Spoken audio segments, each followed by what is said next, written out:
Mother's Day. Happy Mother's Day. Our lesson today is on the Divine Mother. So I want to explain the Divine Mother. The Divine Mother is a prehistory idea, all right? Pre-written history. The Divine Mother is source energy, the feminine aspect of source energy, right? This is a big energy. Mother's Day now, though, we're celebrating moms, mothers. And so it's the macro or the micro of the macro, right? So each of us, we express the Divine Mother through us, and not just the moms, right? But everybody does. But here's some historical data for you on the history of Mother's Day. It was turned into an official holiday in 1914. But even before the Civil War, there was something called Mother's Day work clubs that was created.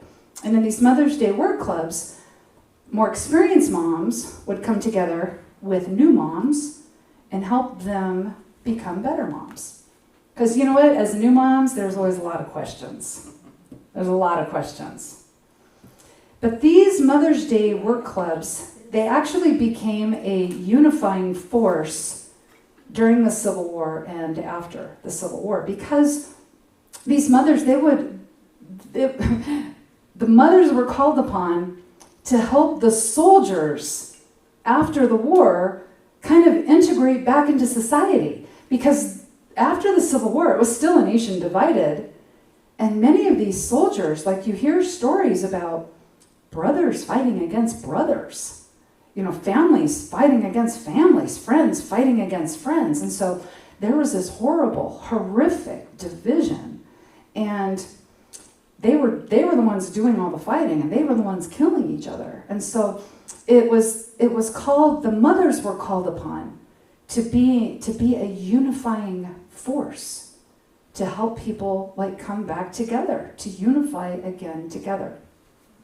So there is a history of calling upon the mothers to do the peacekeeping in our society, because when you have the experience of motherhood, there's these new abilities are called forth, and that have to do with rearing up little tiny humans, right? But we get really good at also applying those concepts and ideas to the big humans too.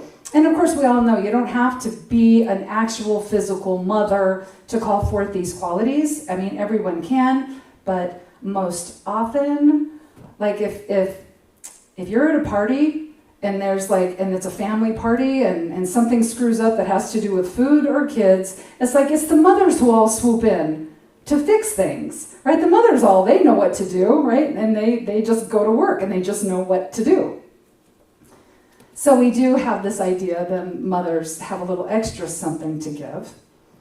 But recently I had this conversation with someone, and in Unity, we don't say bad things about people, because we understand that we're all the divine spark walking around on this planet. We're all an emanation of pure source walking around in a physical body, but we don't always choose wisely. We don't always choose to honor that force that's working through us. And sometimes we make choices that desecrate that force, that waste that force.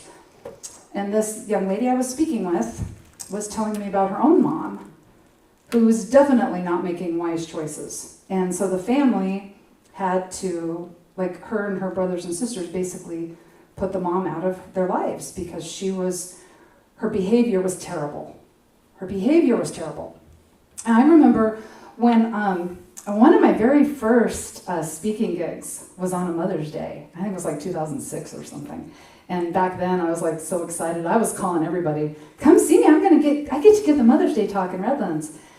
I was really surprised at how many of my friends, people that I knew, were telling me, I have a really hard time with Mother's Day, Deanna. My mother and I were complicated, or we don't get along, or we don't, I just can't speak to her. And so I was really surprised. And so there are some people that don't want to venture out on this day because of the pain that they endured. And so that got me thinking about the stories of the goddesses, right? Some of the mother goddesses, some of the most famous goddesses, in fact, like Goddess, the goddess Hera, who was married to Zeus. Zeus was a really terrible husband, and he fooled around all the time. And so Hera, here she was a good mom to her children, but then she was vengeful and she was jealous, and she would plot to kill his lovers and the offspring that came up because of that union. And then we've got the goddess Cali, and she's known as the goddess of death and destruction. Like, I don't know, she's kind of our token goddess, I think, right now, like in the world, right? Destruction. But the goddess Cali, when she gives birth, sometimes she eats her babies.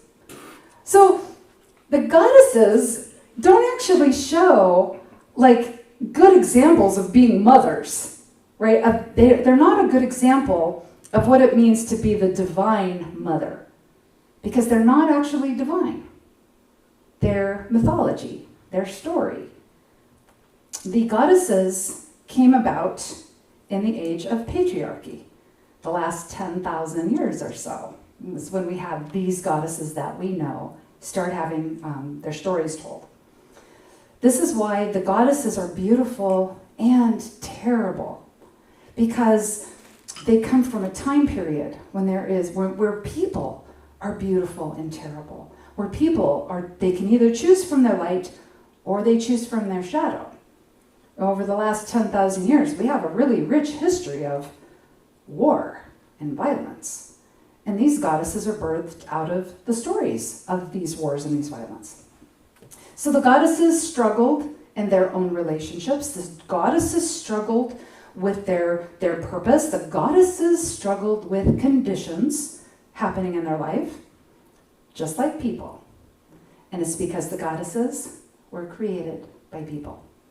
Humanity created the goddesses. But the Divine Mother created humanity. The Divine Mother created humanity in the moment of whatever you want to call it. The Big Bang, that instant, that let there be light moment. The Divine Mother became the container for all of creation. And within this container was the substance to make up all of creation and the nourishment to nourish the new creation. There are actually Native American mythologies and indigenous mythologies from around the world where the great goddess, the divine goddess, which is the mother, the Divine Mother, is a big bowl of light. And the entire cosmos rests in this bowl of light. Now, the Divine Mother, just like the Divine Father, are qualities of spirit. And those qualities can come through us if we choose to call them forth. Because we are like what we come from. We are like what we come from. We come from divine source energy. We come from an infinite intelligence. We come from a Divine Mother and Father. And we are like what we come from. So we can make the choices that call forth the beauty of the divine, or we can make terrible choices. It all just depends on our awareness. Whether we're calling forth something big and beautiful, or we're calling for something small and limited. The divine goddess, it is something that is so big, yet available for all of us, each of us, to call it forth and into our life. So it's everything, it's the all. And we call it forth through our choices and through our actions. Joseph Campbell said that the female is the giver of form, she's the vehicle for life, she's the giver of nourishment, and she prepares us for the hero's journey. Now, she prepares us for the hero's journey by holding us in the space of our potential, making sure that we have everything that we need is available, but not forcing us into doing something, just holding the potential for us. And this is how infinite intelligence is at work through us. This is the gift of grace. Anything that we could possibly need is available, but we have to choose it. We have to choose to call it forth. Now, my favorite story about a mom holding the gift of potential for her son is, of course, the story of Mary and her son Yeshua at the big wedding, right? The big wedding. And they ran out of wine. You all know the story. They ran out of wine. Mary says to Yeshua, "We're out of wine." And he sasses his mother, right? He basically sasses her. Well, what's it to you, woman? That's not my problem, woman. My time is not now. Now's not my time. But Mary, at least in the story, I don't know, I think I might have been like, you talk to your mama that way? But it doesn't say that in the story, so apparently she's just a very understanding, compassionate person. She just looks away from him and she goes to the servants. She says to them, anything that he needs, you give it to him. Anything he tells you to do, you do it. And then finally he said, well, all right, I'll turn some water into wine. And he did. So Mary held the space for him to be able to step into that his big moment. She held the space of his potential. She held the space for that first big miracle just by telling the servants to be ready. But she didn't force him into it. She didn't grab him by the ear. Say, an angel told me all about you on the day that I got pregnant with you. You're not just supposed to be sitting here at this table just drinking with your friends. Right? She held the space for him. She didn't drag him into his potential. She didn't make him do anything. Right? She held the space. And we have something divine holding the space for us also. And it's not forcing us to do anything. It's letting us choose. It's letting us discover. It's letting us gain the understanding of what we are capable of and what it is that works through us, for us, and as us. That's what stepping into our potential basically is discovering what we're capable of. How when we act in faith and we do a thing in faith, we do something we never thought we were capable of before, and we realize, wow, I can do these things that I didn't know that I could do. So that's the Divine Mother, that's that energy of that Divine Mother, holding the space for us. We don't have to put it to a face. Personally, I like the image of this giant container of light holding everything we could ever need for us. And I take it into my heart, that there's this bowl of light that's immense and infinite, but it's in my heart, because our hearts are infinite within. Okay, so the Divine Mother is holding the space for us to reach our potential. But what does this mean for us now, reaching our potential? I can remember in the 90s, I think, like the whole human potential movement. It really got rolling. It's like, read all these books to make you a better person. Oh gosh, Anthony Robbins. That's when he started having those infomercials on QVC. I would sit and watch those infomercials on Sunday mornings, right? Because before I would come down here. I was so motivated just watching him. Just watching him, I felt my whole life change, right? Although then I would go and do nothing different. So after I turned the TV off. But we have this movement of people like Anthony Robbins coming in and saying, if you do this and this and this, you will change your life. But it's actually, reaching our potential has actually become much more urgent than just doing things to make ourselves feel better about ourselves. Our potential now is much more than, oh, I meditated 6 times last week. I'm so spiritual. Now I can skip it on Monday. I'm just sleep in. I did it 6 times last week. It's become more urgent because of how humanity is evolving right now. There is an evolutionary shift happening right now, and we can all feel it. This evolutionary shift is we're bringing out the best in each other, or we're bringing out the worst in each other. Okay, but there is a shift happening, and this evolutionary shift is not a gimmick.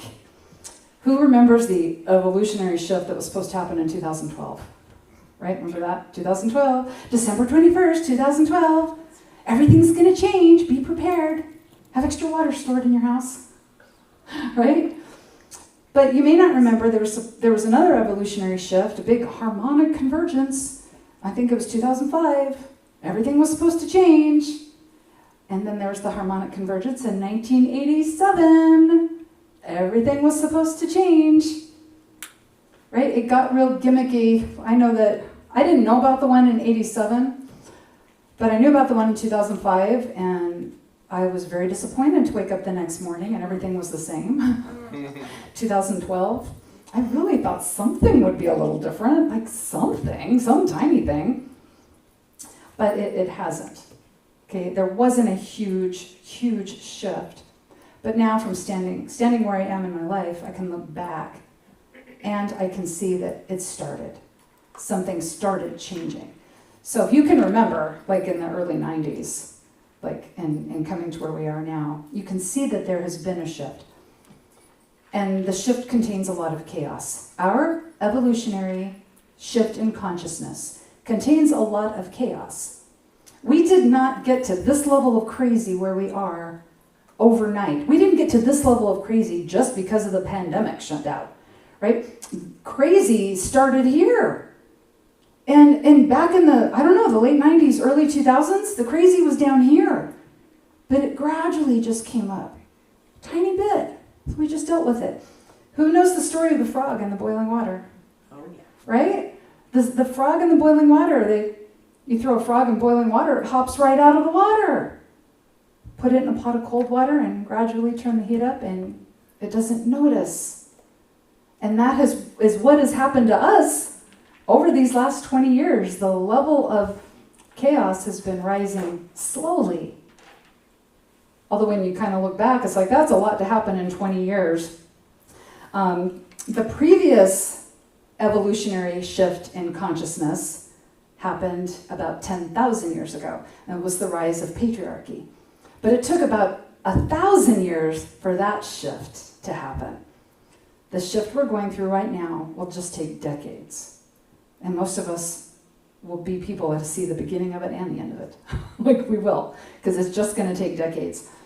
So I took this information from a book called Sacred Quest by Robert Keck.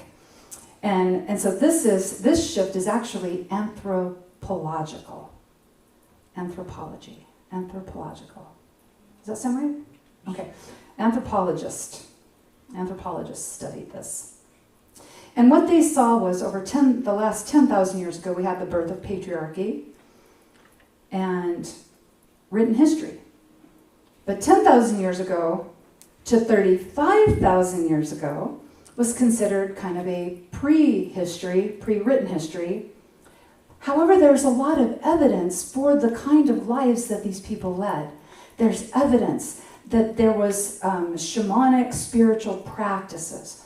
There's evidence that these people from 35,000 years ago to 10,000 years ago, these people lived in harmony with the environment. These people felt naturally at one with the planet. They revered the Earth Mother because the Earth gave them everything that they could possibly need. They were in harmony with their natural environment. Now you come to 10,000 years ago, and what's happened is we've moved from an era, an epoch of being one with all things, and we're in our childhood development. We're in our childhood phase. But then 10,000 years ago, we had a shift into our adolescent phase. Now, have you ever noticed, like if you have kids, little kids, they think that they're a part of mama. For a long time, they just see themselves as an extension of mama. And then they started asserting their independence, but that independence turns into out-and-out rebellion when they hit adolescence. Because they have to separate themselves out from their parents. They've got to become their own person. It's what's required of them to become their own person. And so this is what humanity did during the last evolutionary shift. They separated themselves out from the planet. They became conquerors of the planet. They were out of harmony with nature. Now, because of the rise of patriarchy, now they have to watch out for all the other tribes. Now they've got to go to war. And so now in the last 10,000 years is when we get the history of war and genocide and mass killings. Okay? So this shift, the first shift took 1,000 or so years. This one that we're in right now is happening very, very quickly. And so what we're experiencing now, and I will get back to the Divine Mother in a minute, okay? What we're experiencing now is the transition back into oneness with the all. But instead of like our childhood phase of 35,000 years ago, where we felt one with the planet, we're going back now to an understanding of not just being one with the planet, but we're one with the cosmos. And we have that infinite divine intelligence that's at work through us. But see, right now, what's happening is we're having a really radical shift in our belief systems and in our paradigms. Even places of worship that once upon a time, places of worship like churches, spiritual paths that once upon a time brought comfort to people are failing people. People are losing faith. Radical shifts in our values and our paradigms. You know, I can remember the first time I voted, and nobody asked me who I voted for, and I didn't ask anybody who they voted for. A voting day looked like, oh, I voted. Oh, I voted too. Oh, did you want to get some coffee? Let's go to the break room and get a donut. There was no discussion. There were no bumper stickers. It was just like, it's a thing that I did, and I thought about it thoughtfully and made the assumption that everybody else was as thoughtful with their vote as I was, right? You know, we could hope. But now the paradigm is different, and one of the things that makes this period in time stand out is a going into extremism or fundamentalism. Okay? Now, I can remember fundamentalism just used to mean like a church, like a kind of Christianity, or like any other branch of religion, where it was just really intense. But now our fundamentalism and extremism has gone into not just our religions, but in our politics and in our way of parenting and in our way of eating. Right? Oh, I'm a carnivore. Well, I'm a vegan. Well, we can't be friends because you're wrong. And you're going to die and go to hell. Right? So we have this extremism that we've never had before. Now, this is different than having really strong beliefs about something. We can have really, really strong beliefs about things, and we can encourage each other. We can support each other even with these strong beliefs. Like, I have a very strong belief in the way I parented. Like, I'm just a fan of attachment parenting. But yet my cousins and sister, other people parented differently than me, and they did what they did because it was their family. And I'm not going to jump in on that. Like, they're in their own family and they're making their own choices. But see, so we can have our strong beliefs. Like, I strongly believe that when we follow these principles, reminding ourselves that God is all things and that includes us and that includes the ideas and the inspirations we get. I strongly believe that if we live by those values, we experience transformation in our lives. But I'm not going to push that down anybody's throat. You can't push transformation down somebody's throat. So it's the extremism that's hurting us. It's the fundamentalism that's hurting us because it's divisive. It's the divisive. We are, according to Robert Keck and his book Sacred Quest, we are in a chrysalis of crisis right now. A chrysalis of crisis. I was thinking about the butterfly, the story of the transformation of the butterfly.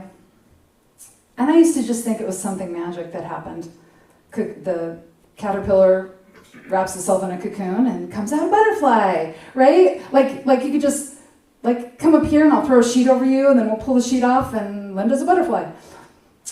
What I found out, and I only found this out a few years ago, like maybe 5 years ago, the caterpillar goes into its cocoon and it dissolves. It breaks down into goo. And if you try to break the cocoon open, because I want to help the butterfly get out of the cocoon, you just kill it. Because it needs to be in there as long as it needs to be in there, and then busting out of its cocoon, busting out of its chrysalis, is what gives us strength, what gives it strength, and what clears off its wings. And it has to go through that, pushing itself out of its little prison. That's what we're doing right now. We are in a phase of this life. Things are breaking down. Things are disintegrating right in front of our eyes. We're watching systems disintegrate. We're seeing this happen. We're experiencing this right now. But what happens with the breakdown is the reforming and the coming back together, something more beautiful. And this happens because we call forth the Divine Mother through us and into our lives. We call forth that divine, infinite intelligence through us, through our choices, and into the things that we do daily. This is how we call forth more light. We become that container. We become the container that holds the substance and the nourishment and the encouragement. So we can be there for someone else maybe when they can't hold their light right in that moment, right? We can't all of us hold their light at the same time. This is kind of a nice thing about being in community. Like if one of us wants to break down, there's a bunch of us that can swoop in and bring the light. Sometimes, we just need to have that moment. It's like, I have to fall apart right now. Where's my team? Right? Okay, so we call forth those qualities of the divine, and what we're doing is we're embodying these truths. We're living these infinite qualities, the creativity and the curiosity and the compassion, using our imagination. We're expressing all this into our lives. This force at work through us always remembers our potential for us, always has everything that we could possibly need available through us or through people around us, because the divine feminine, the divine mother, is a unifying force. So what we need, even though it may not come through us, will be in the right place. And we connect with someone or something. And things come together.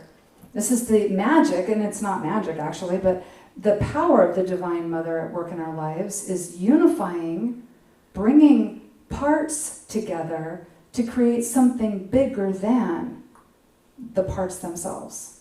Right? We're creating something bigger than the sum of its parts. We just don't always take advantage of that. And this is why on this holiday we do have some people who are like, I can't even leave my house today. Because my own mother, not my mother, but like somebody's mother may have made those choices out of her shadow. And so her children didn't maybe get the benefit of that love and holding the space of potential. Because we forget who we are. We forget who we are. We forget what works through us. We do things the hard way. So this is our call to action this week. Our call to action, because there is always that knows, that's within us. It knows what to do and how to do it, and it compels us to act on what it knows. Our call to action, we've got our affirmation. I seek only the light of God. Let's say it together. I seek only the light of God. What we do when we affirm this is that we don't go on social media and think, this person posted something different from what I believe. I'm just going to jump in and tell them how stupid they are. Right? Make the world a better place by making them feel like crap. No, I seek only the light of God. I seek only the light of God. I seek only the light of good. I seek the infinite intelligence at work in all things. How can I call forth this infinite good, this infinite love, the infinite grace? How can I be a grace generator? How can I be a love amplifier? That other stuff is just part of a human existence. And when we lay down these bodies, we don't take all of our political beliefs with us. Right? We don't carry a bunch of memes with us that make fun of how other people believe so we can feel good about ourselves, right? We don't take those things with us. We take who we really are. Compassion, love, grace, curiosity, creativity. That's who we really are. So we remember that the Divine Mother holds the space for creation. The Divine Mother is the unifying force in how things work together in our lives. The unifying force so that things come together to create something greater than the sum of their parts. And that is our charge. That's our charge. To call forth that same divinity, the same goodness, the same love. We're created in the image and likeness of this force, just in our own lives. We're created in the image and likeness of the force to call it forth into our life, expand our territory, so we are capable of holding the space for someone to experience their own miracle, for someone to have their own opportunity, to have their moment. And that's something all of us can do, right? You don't have to be a mom to do that. That's the Divine Mother, the Divine Creatrix. that we call forth through us. So in Epoch 1, remember that we believed 35,000 years ago to 10,000 years ago or so, humanity just believed they were all one with the planet. They were in harmony with everything. The second epoch, there was a huge separation between humanity and nature, the natural world. And then that started division among people too. But that separation allows humanity, and if you believe in past lives, and we were there, we got to learn also about different things that worked through us. We were discovering our own inner power. And so now we're heading into the third epoch, and now it's about taking this information and teaching others what works in our lives, right? This worked for me. You know, I read the 4 Agreements once a year, and that seems to help remind me to stay on track with my life. We're teaching this stuff. We don't have to keep it secret anymore, right? We're sharing through our own actions what's possible for others. I mean, I fully believe if one person did something, then we can do that something too, right? I had a midwife when I had my kids, and I believed, well, my midwife had her babies at home, and my midwife has a bunch of clients that had babies in water tanks. Well, if they can do it, I can do it. Right? If somebody can work out and build muscles, then somebody else can work out and build muscles. If it's been done, it can be done. It doesn't mean you have to. You don't have to. That's why I didn't say, because Nick can work out and build muscles, that means I could too. I didn't say that. Did you notice I didn't say that? Although I'm willing to do the workout part, but most of the time. But see, that's what we're doing here, and honoring the divine feminine, the divine creatrix, holding the entire cosmos in that bowl of light, but also coming down and working through each of us. We are an emanation of that divine light, which means we can do all the same too. We can do the same things, just on a small scale, which means we're holding the light. We're leading by example. We're really focusing on our awareness now that what we do next matters. We didn't worry so much about that in the 80s. In the 80s, we just spent money. Right? Paycheck, time to go spend some money, right? But now we have a whole different awareness of what it means to be in this life and in this world right now. Okay, now we think about how important it is to keep promises to ourselves and to demonstrate this stuff in our lives, right? To be in integrity so that we're not hemorrhaging our own vital life force energy. We stay in integrity with what we say we want and what we're doing and our soul's expression through us. And it's just how it is now. That's why it's an evolution in consciousness. It's just how it is now. So we're here to live that, our evolving consciousness. We are here to do what we're designed to do. We're designed to call forth all this infinite creativity. We're designed to do that. And so it feels miserable when we're not doing it. That's why it feels miserable when we're not doing it. Because we're holding back a true part of our nature. We're holding back our authentic self. So we are on this planet right now to see the truth of God in all things. And that's how we are a force for good in our lives. Because you know what? When you see God in all people, when you see God in other situations, in conditions and things that are happening on our planet, when you see God in all of that, that changes you. That changes us when we start looking at the world that way. So here we are to be a light for each other. We're a light for those who can't be lights right in this moment, so that we can all go forward together. So we can all do this together. Because we are together greater than the sum of our parts. And that's how we're building heaven on earth. How we are creating heaven on earth. So until next time, remember, you are the activity of spirit in a body, walking around on this planet, living your divine design right now, things you were designed to do. You were designed to thrive, designed to call forth all this good. You are a soul designed for growth and goodness, and everything you do, you are blessed, and so it is. So it is. So it is. I have a song for you now.